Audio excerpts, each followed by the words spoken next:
So there's just two things that I want to draw out of the first two verses of Psalm 123.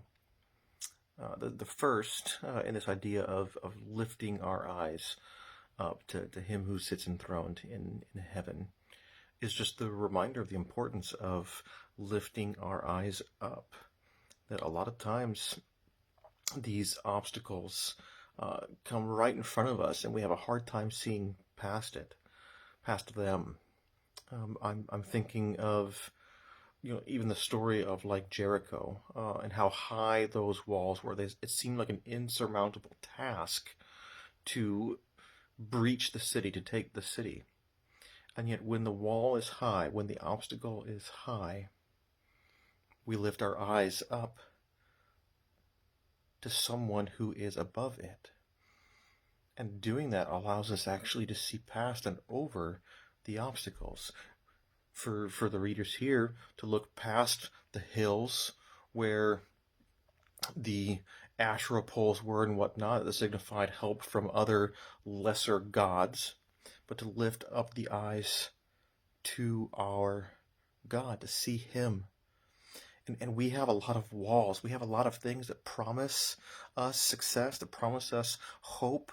We have a lot of things that just get in the way, and we need to remember to lift up our eyes because God is the one who is in heaven. He is the one who is above everything, who has the power, the grace, the mercy to come into our lives and rescue us, to save us, to meet us right where we are. And then in the second verse, we see this unique picture, this metaphor of a servant and their master, and likening that to our relationship with the Lord. And the one thing that I want to draw out here, there's a lot actually that we could draw out, but the one thing that I want to draw out here is the idea of a servant surrendering their will to the will of the master. They're there to serve their master. That's why they're looking to the master for direction, for what to do next, for meeting the desires of the master. And we have strong wills, right?